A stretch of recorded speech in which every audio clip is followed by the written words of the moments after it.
Hi everyone, it's Janice of La Rue de Fleur. Today we are back in the studio and I would like to kick off March Mending Madness, where we are going to work on mending, some basic mending stuff, projects. If you want to just work along, if you already know how to do some of this stuff, but if you're a beginner and you're looking to build your basics, it'll be a little bit of just very basic how to repair some elements of clothing. So I'm talking about today, what we're going to focus on is buttons, but also sewing up holes in shirts. I have a hat that needs mending, a pillow that my dog chewed a hole through, and just some really basic like patching of holes and how to add patches to things.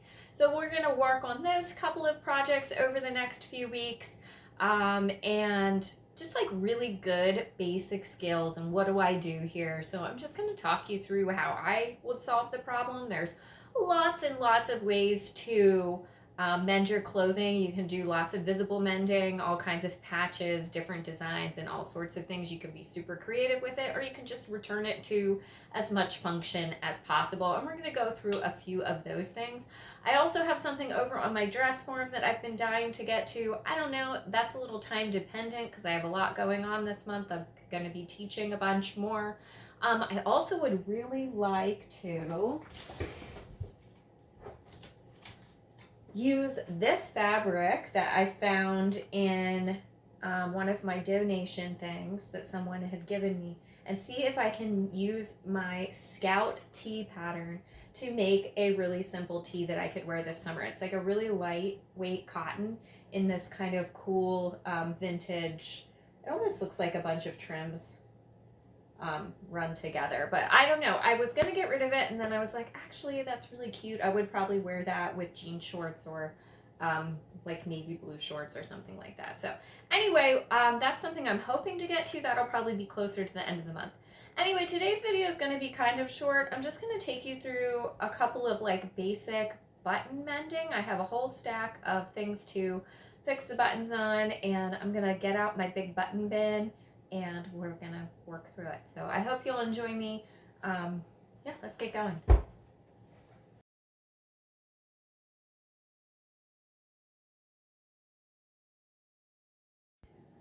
Okay, so first off today, I usually collect things up in a big basket and then I sort of batch work on different projects. These are all button related projects, like I mentioned, and they're usually missing something. So I keep a big box of buttons. Sometimes I cut things off of other clothing, or you can usually find these at like thrift sales or flea markets or your grandma's house. I also, like I said, I save buttons that are really basic, like particularly like white, very basic buttons that you can add onto anything. And we're going to need those for this little dicky thing that my daughter has here. But so I just have an assortment of things that I can use in a bunch of different sizes. Sometimes I can find a really close match, and sometimes I can just find something that works. And depending on what the project, maybe that's all you need. But I'm just going to root through this and try to find matches for my project. So I have this collar for this sweater that is missing a button. Like I said, my daughter has this little dicky to wear under some of her sweaters, is missing a white button. These pants have no buttons. I don't know what happened there. And then I'm going to do a quick buttonhole maker on this dress. So my daughter has this dress with these adjustable straps, but she needs another buttonhole because it doesn't quite come up high enough. This does have the buttons it needs.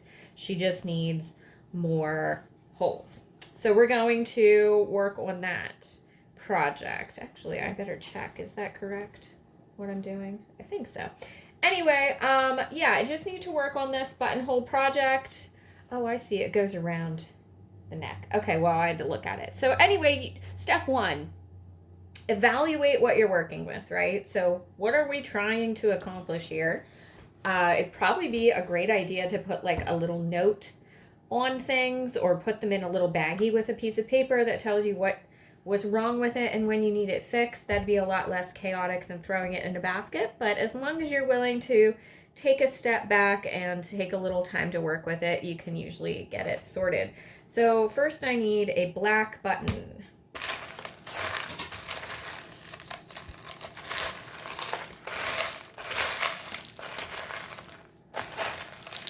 And it needs to be kind of small.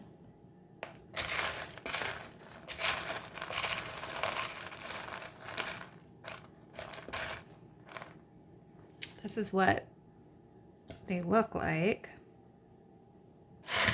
So I'm just going to try to find something that matches. I guess it could be any color.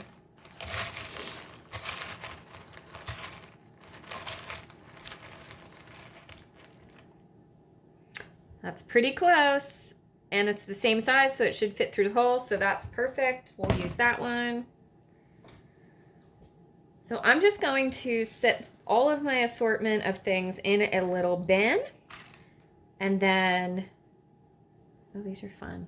Look, they're cut off of something. I don't know, that's really cute. This is a good idea. Also, oh, button cards. Like if you find button cards at yard sales and stuff, these are fun to keep them together. Oh, look, I also have these that are, you can't really see them, but I don't want to open it, but they're antler buttons. So I wanted to make a project for my husband with these. I thought that would be really cool on like a vest for him, but I haven't obviously gotten around to, but that would be a fun project maybe for next time.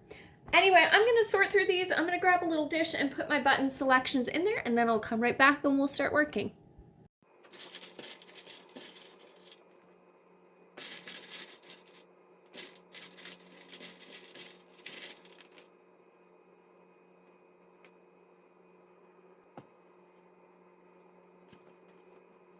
So on a pair of pants or an item where you have no idea what the buttons were before, here I know there are two. Also, that's indicated by the buttonholes on this side. I just need to find something that I like that matches with these pants that also will go through the existing hole. So you can just hold it up to the garment and try to put it through the hole. And then once you have something that goes through, you'll know that you could use that. Now, I don't know if I would want to do something like that, but like maybe one that's the same size could work. So I might look for something like these, which are the same size, they fit, and the color goes decent. I'm gonna continue to look and see if there's any option I like better, but I do have two here that match and that would look good in my opinion with these pants. A little bit of an accent, they do stand out. Something like this might be slightly better and these would be the right size, so I'm gonna see if I can find any additional matches. Okay, here for these pants I did find these like darker aqua buttons. They're the right size, so they will work. They go through the hole, but they're snug when I try to pull them on and off, so that's perfect. That's what you want. You know, you're trying to trap the fabric. You don't want it to be too loose, but you do want to have a slight resistance when you're trying to get it through the hole. And the color, while though it's not a perfect match, it is decent and it will blend in enough with the pants. I could also look for something that's really basic and brown, but since these are fun pants for my daughter, I think she'll be cool with, well, that's a good color too, but I don't know if I have two of those. I think she'll be cool with this, and they're like a similar tone. So I'm gonna go with that. I think I have all of my buttons sorted out, so let's get stitching. Okay, the next part of this project is to match your thread with your buttons and your garment. So here I have chosen these aqua buttons. I also have this nice sort of aqua colored thread. Is any of it exact match? No, but I don't have an exact match for this project. So I'm just gonna continue on with the aqua green theme. And I'm gonna use this thread, and then I just have a very basic needle with a single eye. All right, so I am going to go ahead and find the tail. And I'm just going to hold it really close to the tip of my fingers, pinch it in there, because you have more control when it's far away. You're not going to be able to get it through that needle eye. So hold it way down here at the bottom, and then I'm just going to find the eye with the end of my thread and wiggle it through. I like to do about a 4 arms length of thread. So I'm going to put it down to that. That gives you enough that you don't have to stop and rethread a bunch of times, but it's not so long that it's getting twisted or tangled while you're working, which can be really frustrating. I certainly don't want to have to unpick knots that I didn't intend in my button. Cut that off, and then I'm going to make a really simple looped knot. So I'd like to pinch it between my fingers, wrap it around, and make a little loop. I'm bringing both of the ends of my thread together to make my knot. And then I'm going to tuck those little tails down through the loop I made. So pull that thread up off of your finger, draw the ends down through, making a little pretzel, and then pull. And you have a very simple, basic knot. And that's all we really need. Then to get started on my pants, I am going to start where the last were. If you don't have that, you could lay your buttonholes over it and make a little knot. I'll make a little dot with a light colored pencil or a piece of chalk, something that you would be able to see. But since I have threads where my buttons used to be, I'm just going to follow that. And I'm going to take them out, and I should have enough of a little hole right where it was to see where I'm going. So I'm going to come up from the back on my garment, always coming up from the back, and I'm going to pull my thread through a little bit and go down right next to where I came up. And then I like to lock my needle, or my loop. So I'm going to take my needle on the back of my fabric and run it through the little loop in the two ends of my thread so that I can't pull my knot out. And then I'm going to pull it tight. And you can see there that I have a nice secured knot. That's especially important on pants and anything like a button because people will be pulling on it the whole time, and you can trim those tails away. Then I'm going to come up from the back again, right where my fabric indicates that I should be, and I'm going to place my button down on my needle. So finding where my first needle hole is and hold it as straight as you can, and then I'm going to go down through the other side to the back, just making sure that I'm going through my fabric and not around the edge of my fabric. So your needle and your thread need to be perpendicular to one another at all times. And then some of it is just hunting for the holes of your button. So having a little bit of patience till you hit that.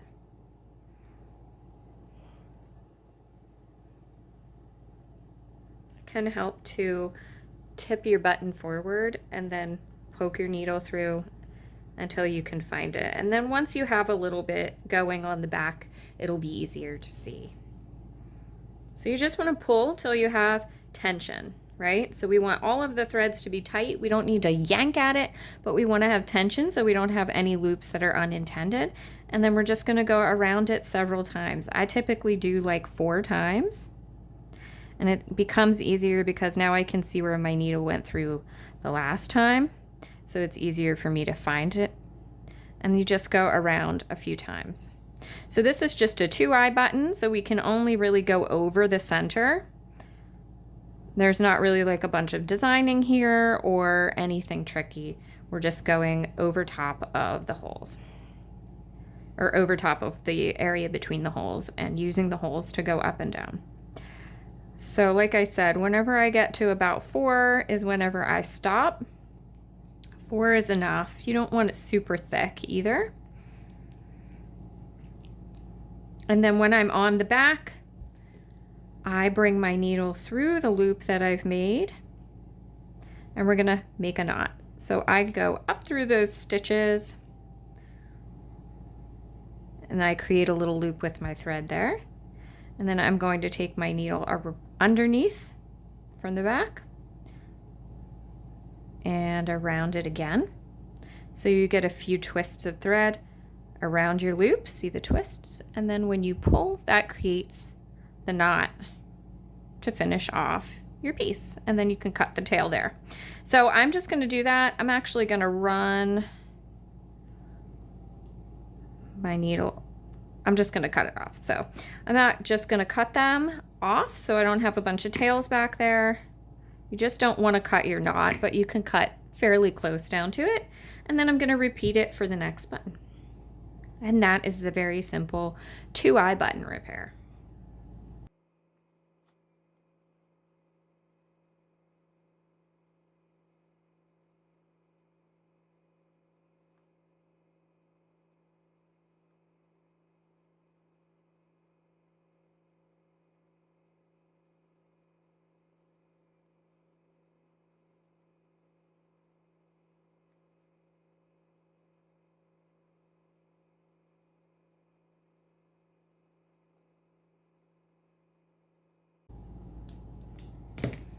And look, we've completely fixed a pair of pants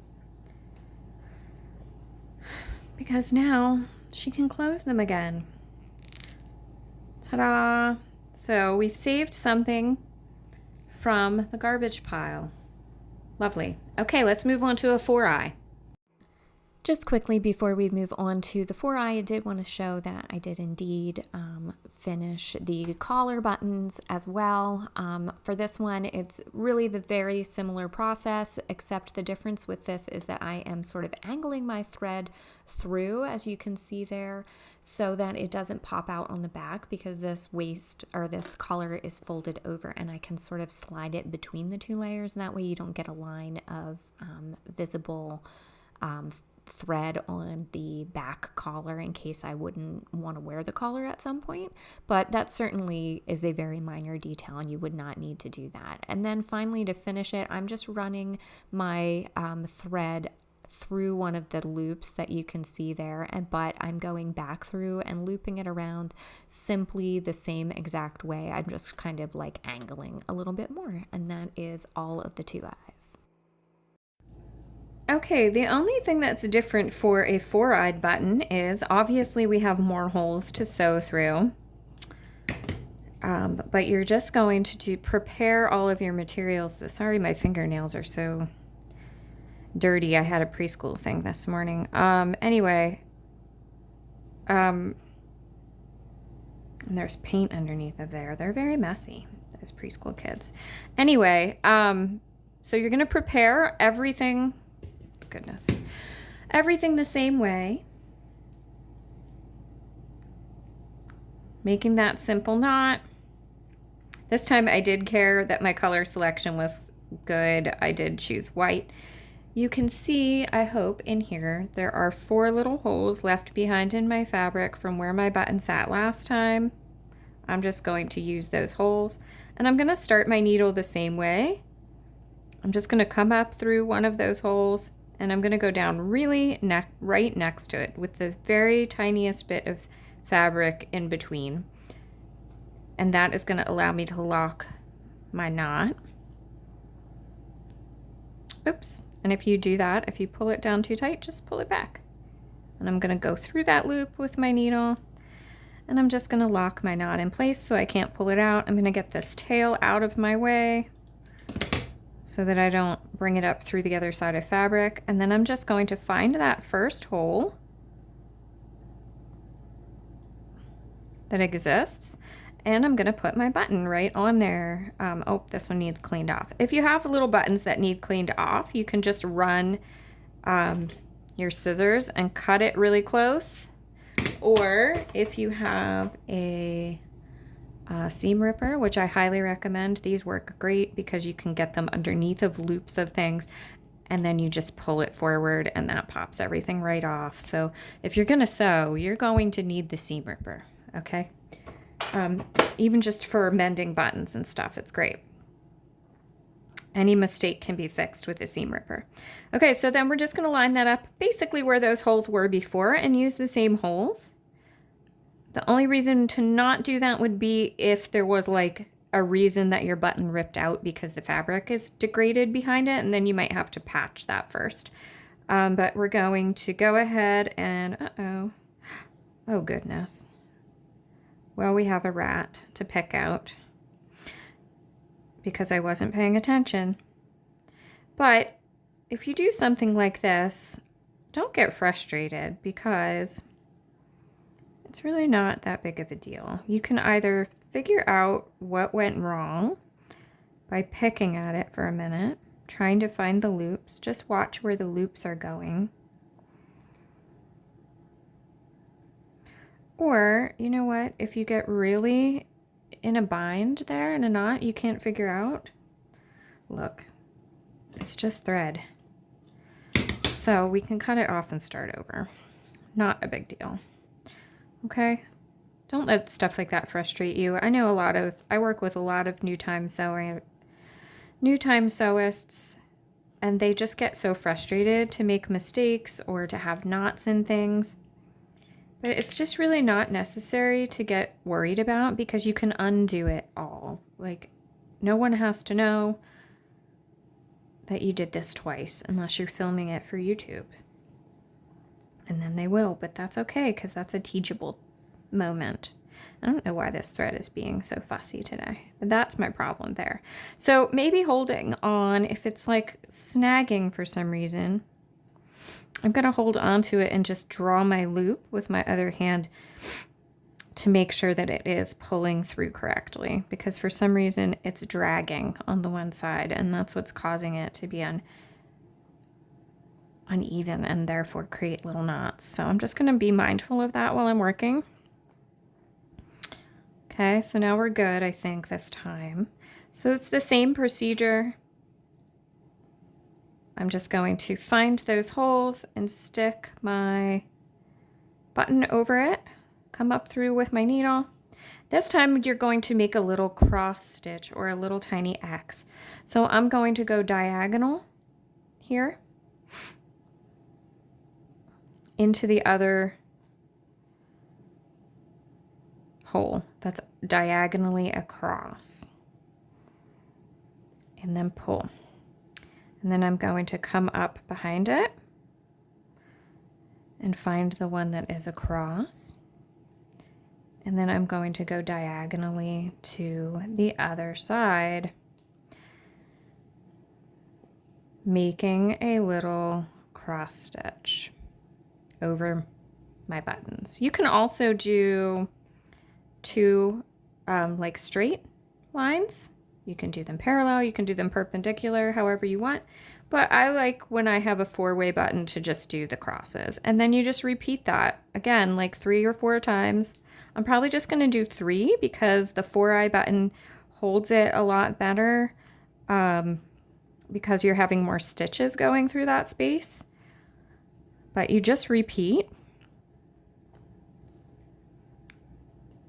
Also, I don't have as much thread this time because I cut off to save my knot. And then I'm coming up and I'm finishing it off on the back in the same way. So I'm just finding a little row of those stitches that I've created, and I'm going to create that loop around it.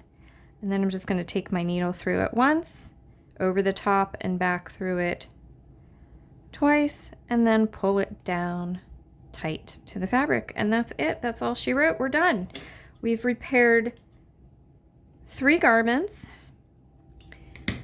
in, I don't know, 15 or 20 minutes, and that's it. And we're all done, and I'm not sure I like this button because it's a lot more yellow looking now that it's on here. So I might go see if I can find a different one, but I would replace it in the same way, but I don't think she's going to be happy with that. So I might change that yet. But there you go. That's the technique anyway. And then up next, finally, we're going to finish with creating a buttonhole. I'm going to use my sewing machine for that. You can also do it by hand, but of course that takes a lot longer. But I'm going to use my machine. So I'll pop you over on there right next, and we'll work through that together as well.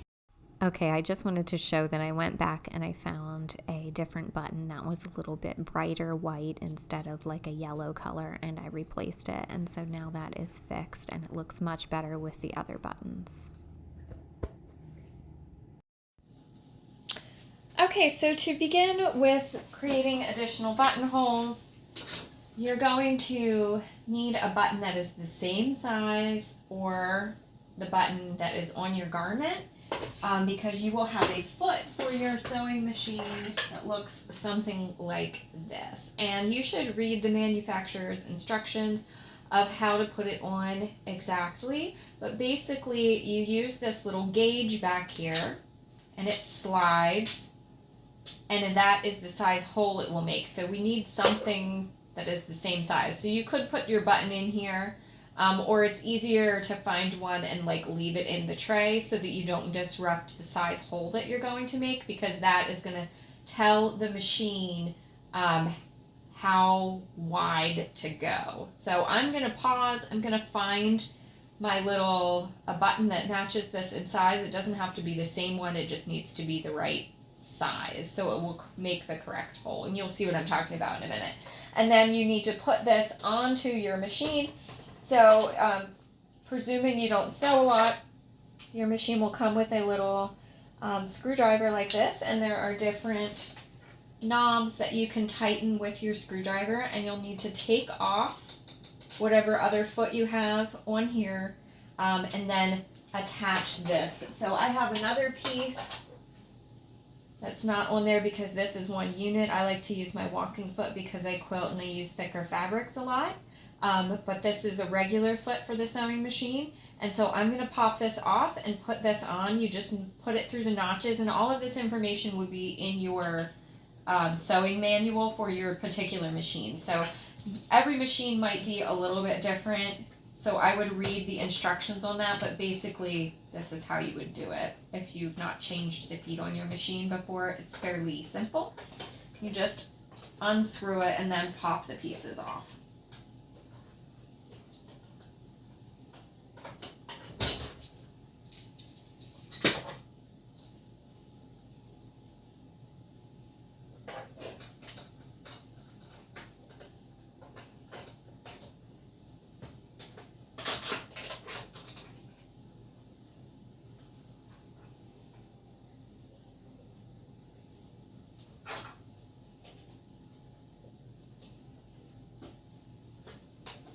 It would help if it was up. That would probably give me more room, but okay.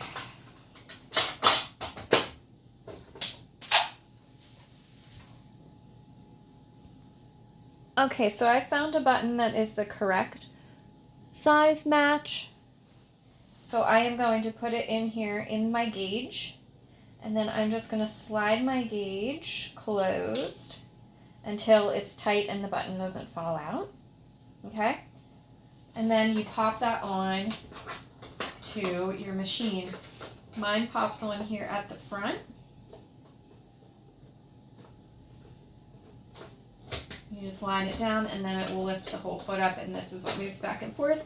Mine also requires that you drop a little piece back here, and that's what helps it decide the forward and backward motion that it's going to make.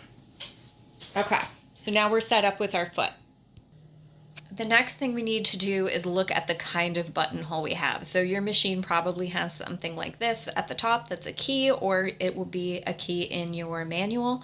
And you need to look at your garment and then decide what number best matches that. I'm seeing 23, so that's what I'm going to type in to my selection display, and then we should be good to go. Okay, once you've typed that in, it will show you that you need to change the foot and what the letter of the foot is, depending on what your machine is. And then I always like to find a little piece of scrap and do a little test run so that I can get placement correct. So I always put it in and line it up where I think it would be, because the next thing we're going to have to do is try to space it out the same in this area. So I need to kind of figure out where is my buttonhole going to hit from where I started it. So you could always like mark a little bit with a pen. So maybe taking a pencil, or saying on this fabric it has a little line. So I might say I'm going to place my top center of my notch on this gray line, and then I'm going to watch where it goes so that I can judge where I need to put it on my fabric a little bit easier. So I'm putting it on that gray notch, And then I'm going to hit start. Oh, first you have to lower your foot. Okay.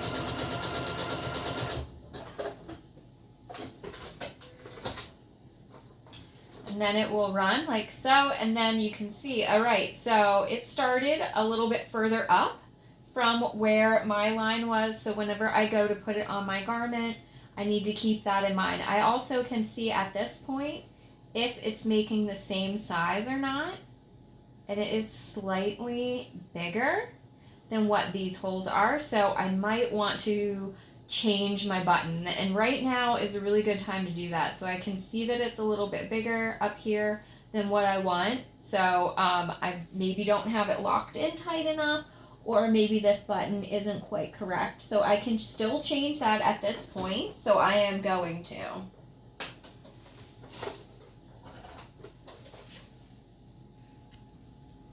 Okay, so I have adjusted that on my machine. Now I'm going to use this and help it line up where I want my next button. So saying that I started it there, how far did it come up from that?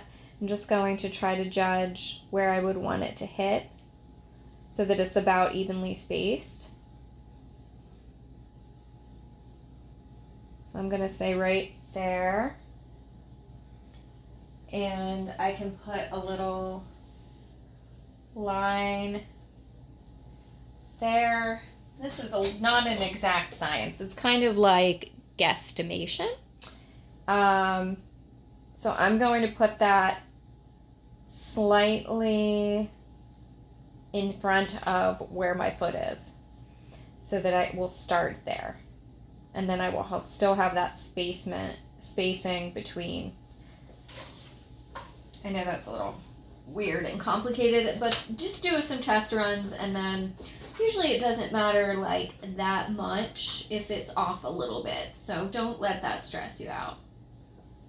So I'm going to put that directly in the center between all of the little red grids on my foot. I don't know if you can see that, but there's little tiny red lines in there, and I'm going to make my little notch spot where I want my hole to start right in the center.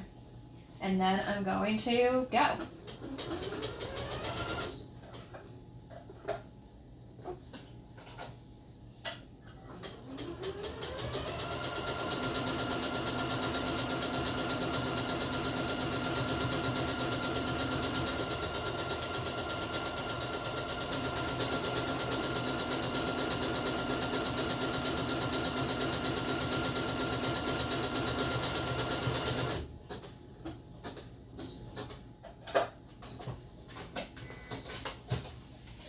Okay, so there we have it.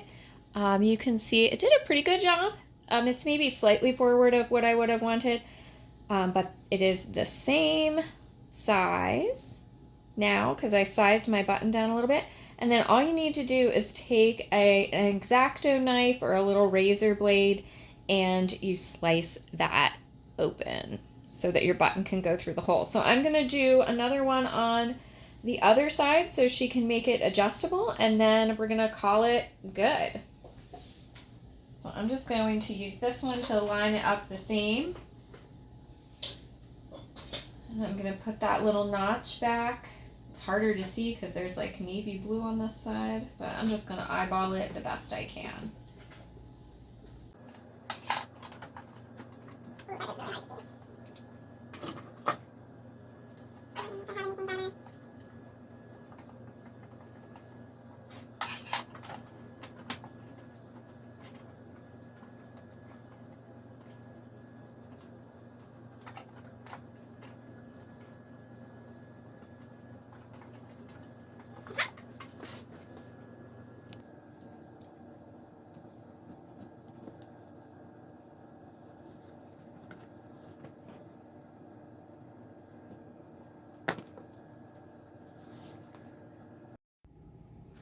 And then finally, we're just going to check that it is good and it works. And it certainly does. And now she has a little bit more adjustability in the neckline of this dress. So I think she'll be really pleased with that. And I'm gonna go here and trim up all of these little stray threads from not only my buttonhole, but the other ones. But you can see that it works really well. And that's how you would create a machine buttonhole if you've never done that before with yours. And they're really simple, so don't be intimidated. Just make sure that you're reading the instructions that are coming along with your machine so you can do it correctly the way that your particular machine wants. Everyone is a little bit different. But otherwise, you saw that it's a fairly straightforward and simple process. So there's no reason that you can't keep all of these fabulous garments out of the landfill and give them a nice repair. So thank you for joining me for my first installment of March Mending Madness and button repairs. We will be working on just some more random mending next time. Keep sewing. Thank you so much for joining me today, friends. I hope that you were inspired to get out a few of your projects from your mending pile and sew on a few buttons and save those things from the landfill and get them back into your wardrobe. Thank you so much for joining me. Please like and subscribe for more great quilting and mending content. Have a great day.